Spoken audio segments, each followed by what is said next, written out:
كلنا عارفين إن كل فريق بيكون عنده جيل ذهبي بيفضل فاكره العمر كله. والجيل الذهبي بيكون عبارة عن سكواد بيسيطر على كل الألقاب المحلية والقارية لمدة طويلة أو قصيرة. وأنا فكرت أعمل سلسلة جديدة أسميها الجيل الذهبي، وفي كل حلقة هتكلم عن الجيل الذهبي لفريق معين. أنا محمود ممدوح، والنهاردة هتكلم عن الجيل الذهبي لفريق برشلونة 2009.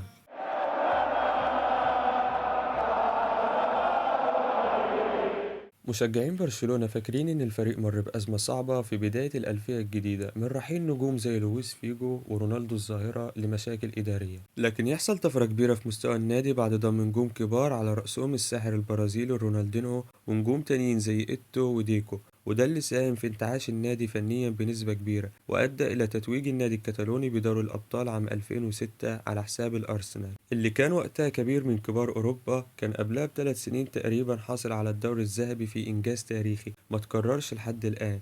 فمعنى إنك تاخد لقب بحجم دوري الأبطال من فريق بالقوة دي في ظل الأزمات اللي مريت بيها، فده إنجاز كبير، ومن هنا تبدأ الطفرة. هي كانت مخاطرة كبيرة، بس تقريبا دي أفضل مخاطرة شفتها في التاريخ لما قرر المدرب الهولندي فرانك ريكارد الاعتماد على عدد كبير من الشباب، وفعلا تم تصعيدهم. ومن هنا تم وضع حجر الأساس للجيل الذهبي، وتم تصعيد مجموعة من الشباب بقوا بعد كده أساطير على رأسهم الأسطورة ليو ميسي والرسام انيستا وزرقاء اليمامة تشافي هرنانديز. يظهر التطور الكبير في أداء النادي، لكن مش التطور الواو اللي يشدك، وفي ظل الانتفاضة الواضحة دي يحصل دروب مفاجئ لما خسر الفريق الكتالوني في نص نهائي دوري الأبطال 2008 من المان يونايتد. ولكن تتوتر العلاقة أكتر بعد الهزيمة من الريال 4-1 في صيف مايو 2008، وده اللي أجبر الإدارة إنها تستغنى عن خدمات المدرب الهولندي فرانك ريكارد والاعتماد على مدرب فريق الشباب بيبي جوارديولا. وكانت مخاطرة كبيرة أكبر من فرانك ريكارد حتى، وده لأن جوارديولا ما كانش مدرب عملاق في الوقت ده وملوش أي إنجازات، لكن بيبي يثبت للكل إنه قد المسؤولية. ومن هنا يستخدم جوارديولا الفلسفة الخاصة بيه، خلينا متفقين إنها مش من اختراعه، لكن طورها وبقت بصمة خاصة باسمه،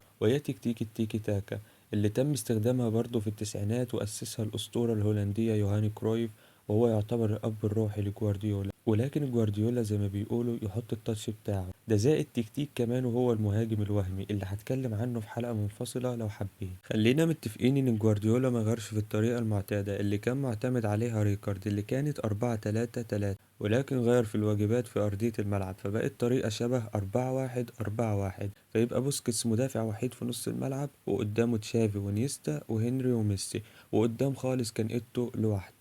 ويتخلص بيب من رونالدينهو اللي كان نجم الفريق في قرار جريء لميلان الإيطالي، وده بعد انخفاض مستواه بشكل كبير في صيف 2008. وبكده بيب ما بقاش ناقص غير إنه يثبت إنه مدرب كبير، وكل اللي عمله ده تكتيك وتخطيط مش قرارات عشوائية. وفعلا يتوج برشلونة بلقب ملك إسبانيا عام 2009 على حساب أتلتيك بلباو. ما يكتفيش بكده، لأ ده يهين الريال بنتيجة تاريخية كانت 6-2، ويتوج بعدها بالليجا وينتقم من المان يونايتد وينتزع منه لقب دوري الأبطال عام 2009، ويحقق بعدها السداسية بعد حصوله على السوبر المحلي والأوروبي وكأس العالم للأندية. ومن هنا يثبت بيب جوارديولا إنه فعلا مدرب عظيم ومعاه فريق جبار قادر على احتلال أوروبا لمدة 10 سنين على الأقل. وفعلا وقتها برشلونة كان بينيم أوروبا كلها من المغرب. وعلى الرغم ان جوارديولا بقى انجح مدرب في تاريخ برشلونة في وقت قياسي، وده بعد تتويجه بالليجا 3 مرات وبالكاس مرتين والسوبر الاوروبي مرتين وكاس العالم للأندية مرتين، ولكن يرحل في عام 2012 بعد الانتقادات الكتيرة بعد الخروج من تشيلسي في نص نهائي دوري الأبطال، وتولى المساعد بتاعه تيتو فيلانوفا المهم.